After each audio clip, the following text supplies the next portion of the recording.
Very good morning to all my dear friends, welcome to study glows. मैं हूं Prashant Mawani. I hope you all are doing good. दोस्तों, एक बड़ी खबर ये आ रही है कि हमारे देश भारत ने कनाडा में वीज़ा सर्विसेज जो हैं इसको अभी शट डाउन कर दिया है, बंद कर दिया है।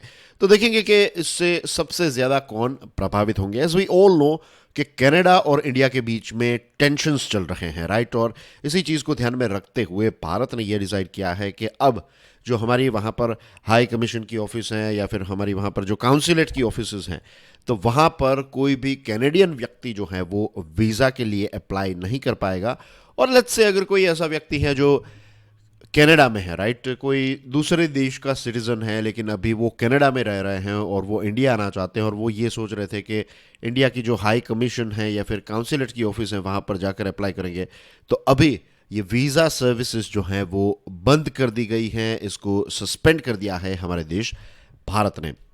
ये अनाउंसमेंट जो है ये इंडियन हाई कमीशन की जो वेबसाइट है उस पर किया गया।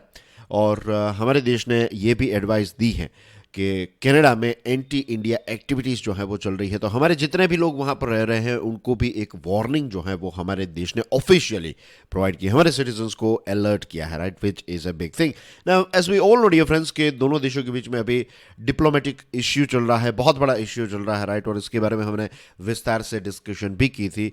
जिनको इसके बारे में बिल्कुल नहीं पता है उनको बहुत ही ब्रीफली अगर मैं बता दूँ तो एक हरदीप सिंह निज्जर नाम का एक व्यक्ति था, राइट, कनाडा में रहता था और ये टेररिस्ट एक्टिविटीज़ में इन्वॉल्व था, राइट। भारत ने इसको ऑफिशियली टेररिस्ट भी घोषित किया था।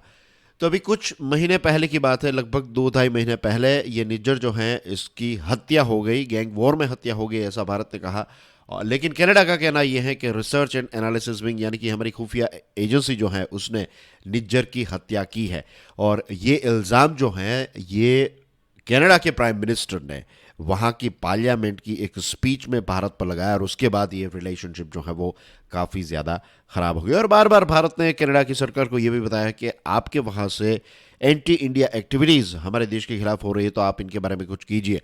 लेकिन कनाडा की सरकार जो है वो कहीं ना कहीं एक सॉफ्ट कॉर्नर दिखाती हैं इस प्रकार की एक्टिविटीज़ के लिए, या फिर इस प्रकार के जो लोग हैं उनको एक सॉफ्ट कॉर्नर या फिर पनाह देने का काम जो है वो कनाडा की सरकार करती है। तो इस चीज़ को लेकर इंडिया जो है वो काफ़ी ज़्यादा नाराज़ हो गया है। अब who with in Canada will experience the effects of the visa services suspension. Canada में कौन कौन से ऐसे लोग हैं जो डायरेक्टली इससे प्रभावित होंगे।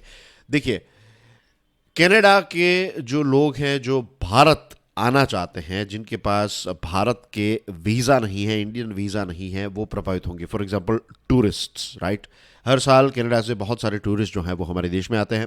बिजनेस ट्रैवलर्स, वहाँ से यहाँ पर बिजनेस करने के लिए भी बहुत सारे लोग आते हैं। भारत का एक कंसिडरेबल अमाउंट ऑफ इन्वेस्टमेंट जो है वो कनाडा में है और कनाडा का भी बहुत बड़ा इन्वेस्टमेंट जो है वो हमारे देश भारत में है। फिर स्टूडेंट्स, कनाडा के स्टूडेंट्स भी हमारे देश में आते हैं। यस, ऐसा नहीं है कि सिर्फ हमारे स्टूडेंट्स ही कनाडा जाते हैं, कनाडा के भी बहुत सारे स्टूडेंट्स जो हैं वो हर साल हमारे यहाँ पर आते हैं पढ़ाई करने के लिए। और जो रिलेटिव्स हैं, राइट, एज वी नो कि बहुत सारे इंडियंस जो हैं वो कनाडा में रहते हैं, तो बेसिकली वो इंडियन हैं लेकिन फिर उन्होंने कैनेडियन सिटीजनशिप जो है वो एक्वायर कर ली है, तो ऑटोमेटिकली उनकी जो इंडियन सिटीजनशिप है वो कैंसिल हो जाती है, राइट। तो अब वो भले ही उनका जन्म यहाँ पर हुआ था लेकिन उनके पास इंडियन सिटीजनशिप नहीं है, तो इसकी वजह से उनको या तो क्या करना पड़ेगा, या तो उनको एक वीज़ा लेना पड़ेगा इंडिया आना है तो, या फिर उनके पास एक अलग से कार्ड होना चाहिए। वो कार्ड क्या है वो भी हम डिस्कस करेंगे। और एक और चीज़ यहाँ पर ऐड करना चाहता हूँ और वो ये है कि ये जो डिस्कशन हम कर रहे हैं ना, जब ये खत्म होगी उसके बाद हम कनाडा के मैप को भी देखने वाले हैं। खास करके कॉम्पिटिटिव एग्जामिनेशन के स्टूडेंट्स के लिए ये मैप स्टडी बहुत काम आएगा। So this are the things, right. ये सारे लोग जो हैं वो प्रभावित होंगे।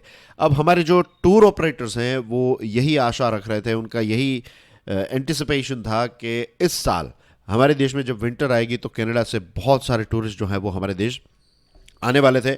और कोविड के बाद एज वी नो के फॉरेन टूरिस्ट अराइवल जो है वो हर जगह पर प्रभावित हुआ। धीरे धीरे चीज़ें जो है वो बैक टू नॉर्मल होती जा रही हैं और इस साल यही मीन्स एक्सपेक्टेशन थी कि बहुत सारे टूरिस्ट आएंगे, लेकिन अब ये चीज़ जो है वो ऑफ कोर्स नहीं हो पाएगी, क्योंकि विंटर जो है वो अब बहुत दूर नहीं है, और जिस प्रकार से दोनों देशों के बीच में ये इश्यू चल रहा है, ऐसा लग रहा है कि इसको थोड़ा और वक्त डेफिनेटली लग जाएगा.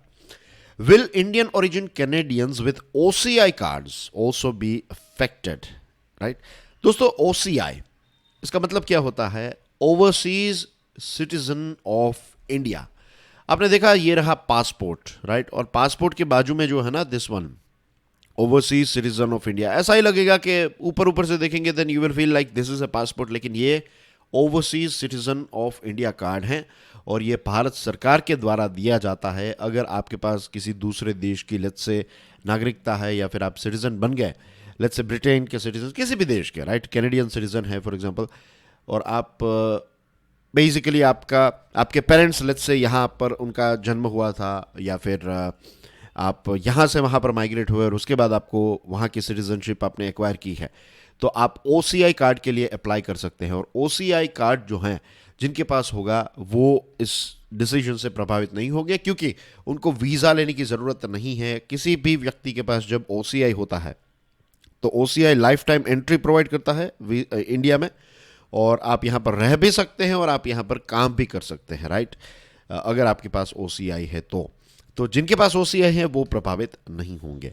Now what happens to Canadians who already have a valid Indian visa and may be planning to visit India at this point? जिन लोगों के पास वैलिड वीज़ा है, right, they are unaffected, right, उनके वीज़ा अभी भारत सरकार ने कैंसिल नहीं किया. आई डोंट थिंक सो कि कैंसिल किए जाएंगे, but you never know, right. ये अधिकार भारत सरकार के पास है. अगर भारत सरकार को ऐसा लगता है कि भाई जो कैनेडियंस हैं, कैनेडियन सिटीजन्स हैं, तो उनके वीज़ा कैंसिल करने चाहिए, तो सरकार ये कर सकती है. लेकिन मुझे नहीं लगता कि सरकार जो है वो ऐसी कोई चीज़ करेगी. फिलहाल वीज़ा सर्विसेज जो है इनको बंद किया गया है, इनको पॉज पर रखा गया है. और जैसे मैंने आपको बताया कि इसकी शुरुआत जो है वो तब हुई जब मिस्टर ट्रूडो जो हैं उन्होंने कुछ बातें अपनी पार्लियामेंट में बताई, और अभी कोई सोल्यूशन इसका नज़र नहीं आ रहा है. Canada keeps visa services open. Canada ने भारत में अपनी जो हाई कमीशन की ऑफिस हैं, या फिर कनाडा की जो यहाँ पर काउंसलेट की ऑफिस हैं, तो यहाँ पर उन्होंने अभी as we are speaking today उन्होंने अपनी ऑफिस जो हैं वो बंद नहीं की है. लेकिन ये चीज़ जो है वो कनाडा कभी भी चेंज कर सकता है, वो वहाँ की सरकार का डिसीजन है, right. Dear friends, my name is Prashant Mawani. आप देख रहे हैं स्टडी ग्लोज. आप मेरे लेक्चर्स जैसे कि editorials and articles analysis, right, ये लेक्चर नहीं देखा है, ये सीरीज़ नहीं देखी है, then do check it out, right. जितने भी इम्पोर्टेंट एडिटोरियल्स होते हैं, जितने भी इम्पोर्टेंट आर्टिकल्स होते हैं, उनका एक बहुत अच्छी तरीके से एनालिसिस जो है, टॉप क्वालिटी का एनालिसिस जो है वो आपको क्यूरियसली एजुकेशन पर देखने को मिलेगा. विद दिस डियर फ्रेंड्स, एक और इम्पोर्टेंट बात, स्टडी ग्लोज की हमारी टीम ने आंसर राइटिंग का कोर्स लॉन्च कर दिया है. यस फ्रेंड्स, बहुत अच्छा डिस्काउंट इस पर चल रहा है. And the most important thing is answer writing जो है it is a skill, right, और ये एक ऐसी स्किल है जिसके बिना आप मेंस एग्जामिनेशन जो है उसको क्रैक नहीं कर सकते. मेंस एग्जामिनेशन को सिर्फ क्रैक करना इंपॉर्टेंट नहीं है, मेंस एग्जामिनेशन में अच्छे मार्क्स एक्वायर करना भी बहुत इंपॉर्टेंट है. तभी जाकर आपको जो सर्विस आपको चाहिए, लेट्स से IAS बनना है, IPS बनना है, तो उसके लिए अच्छे मार्क्स चाहिए, तभी आपके पास चॉइस रहेगी. और आप कितनी भी नॉलेज क्यों ना इकट्ठी कर ले, राइट.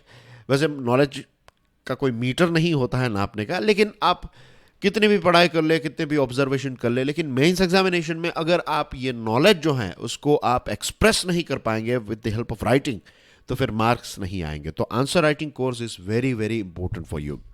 डियर फ्रेंड्स, अब कनाडा के मैप को देख लेते हैं, right. As you can see this is USA, right. ये है यहाँ पर अमेरिका के साथ एक बहुत ही लंबी, दुनिया की सबसे लंबी बॉर्डर अगर कोई है तो इट इज़ दिस वन. अब देखिए, और कितनी स्ट्रेट लाइन है यहाँ पर, तो राइट. और उसके बाद यहाँ पर थोड़ी लाइन जो है वो अप डाउन हो जाती है. तो एक बहुत ही लंबी बॉर्डर जो है वो कनाडा USA के साथ शेयर करता है. यहाँ पर भी आप देखिए, अलास्का जो है ये USA का एक स्टेट है, तो यहाँ पर भी USA और कनाडा की एक बॉर्डर आपको देखने को मिलती है. This is also of course USA, right. तो ये भी USA का अलास्का का पार्ट है. अब देखिए दोस्तों, बहुत सारे स्टेट्स हैं. ब्रिटिश कोलंबिया, और you're be surprise to know ये जो निजर है ना वो इसी राज्य में रहता था. ब्रिटिश कोलंबिया में एक जगह है जिसका नाम है सरे, तो सरे में वो रहता था, और वहाँ पर एक गुरुद्वारा है तो उसको संभालता था. मैंने वैसे इसकी बातें जो है वो पूरी कहानी जो है वो मैंने एक अलग वीडियो में बनाई है, मीन्स एक्सप्रेस की थी मैंने, वो शेयर की थी, तो वो वीडियो नहीं देखा है तो देख लीजिएगा, it will help you lot. Then you have Alberta here, दूसरे जो राज्य हैं वो यहाँ पर हैं, एज यू कैन सी।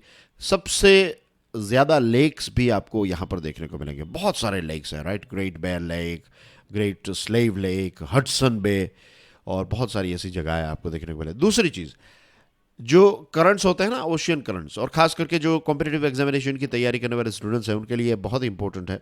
तो लाब्राडोर सी यहाँ पर है, और लाब्राडोर करंट जो है वो आपको यहाँ पर देखने को मिलता है, राइट। ये रीजियन है, as you can see here, this is Denmark. Denmark भी इससे, डेनमार्क का जो पोर्शन है ना वो इससे उतना दूर नहीं है। फिर आर्टिक सर्कल यहाँ से निकल रहा है, अब देखिए 66.6 डिग्री की जो नॉर्थ की एक लाइन है, एक सर्कल जो है, तो उसकी लाइन भी कनाडा से और यूएसए में से भी निकलती है। As you can see, Russia जो है, रशिया और यूएसए को, अलास्का को सेपरेट करने वाली जो बेरिंग स्ट्रेट है वो यहाँ पर है, राइट। दुनिया गोल है, एज यू नो।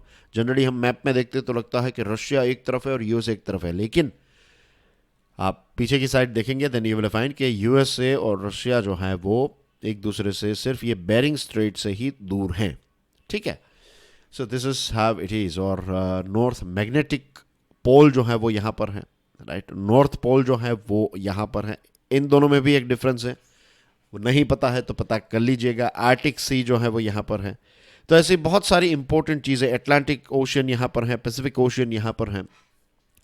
तो ऑस्ट्रेलिया जैसा है कनाडा और USA, right. Not Australia means Australia जैसा इन द सेंस कि ऑस्ट्रेलिया जो है वो इंडियन ओशन और पैसिफिक ओशन, दो महासागरों के साथ अपनी बॉर्डर शेयर करता है। वैसे कनाडा, यूएसए जैसे देश जो है वो अटलांटिक ओशन और पैसिफिक ओशन के साथ अपनी बॉर्डर शेयर करते हैं। तो ये थी कुछ मैप्स के साथ जुड़ी हुई, कनाडा के मैप्स के साथ जुड़ी हुई कुछ इंपॉर्टेंट बातें। That's everything from my side. Thank you very much for your love and support. God bless you all. जय हिंद।